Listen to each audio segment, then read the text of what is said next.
नहीं राम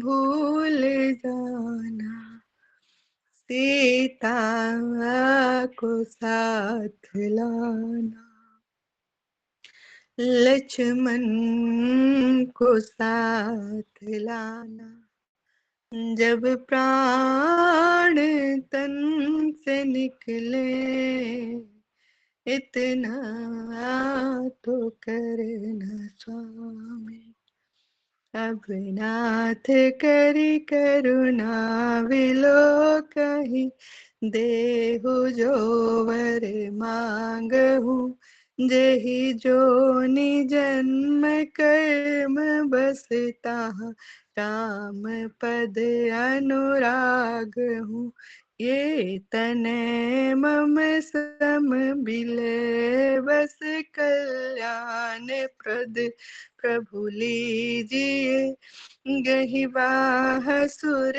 नर नाह, आपने दास अंगद कीजिए। हे नाथ, अब मुझ पर दया दृष्टि कीजिए। मैं जो वर मांगता हूँ मुझे बस वो वर दीजिए। मैं जिस भी कर्मवश जिस भी योनि में जन्म लूं, हे श्री राम, मैं केवल आपके चरणों में प्रीत करूं। हे कल्याण प्रद प्रभु, ये मेरा पुत्र अंगद है और बल और विनय में मेरे ही समान है, आप इसे स्वीकार कीजिए। और हे देवता और मनुष्यों के नाथ, बांह पकड़ करके इसे अपना दास बनाइए। श्री रघुनाथ जी से ऐसा कह करके राम जी के चरणों में प्रीत लगा करके शरीर को ऐसे त्याग दिया जैसे हाथी अपने गले की पुष्पों की माला गिरा करके गिरने के समय उसे कोई आवाज नहीं होता है। और श्री राम ने बाली को अपने साकेत धाम भेजा है।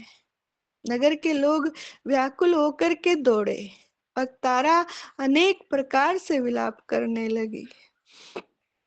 तारा बिलख देख रघुराया, दीन ज्ञान हर लीनी मां। अनेक प्रकार से तारा विलाप कर रही है। हा प्राणनाथ, प्रधान प्रधान भालू वानर जो महावीर की सेवा में रहा करते थे, इस समय बड़े दुख से विलाप कर रहे हैं।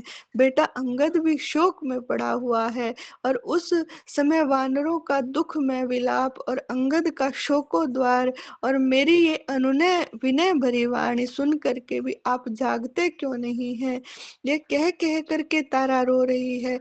और यह वर वीर शैया है जिस पर पूर्व काल में आपने बहुत सारे शत्रुओं को मार करके सुलाया है, किंतु हे नाथ, आज स्वयं ही युद्ध में मारे जाने के कारण आप इस पर शयन कर रहे हैं।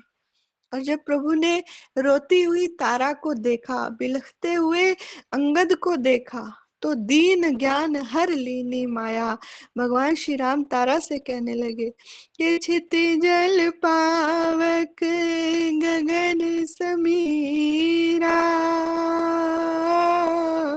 पंच रचित अति अधम शरीरा, प्रगट सुतनु तव आगे सोवा, जीव नित्य के लगी तुम रोवा। प्रभु कहते हैं कि तारा, 5 तत्वों से बना शरीर तेरे आगे पड़ा है, जीव तो नित्य है, फिर शोक किसके लिए कर रही हो? कहीं शरीर का दुख है, कहीं वाणी का दुख है, कहीं मन का दुख है। और सुखी कौन है? सुखी वही है जो आत्मानंद में नित्य निमग्न रहता है।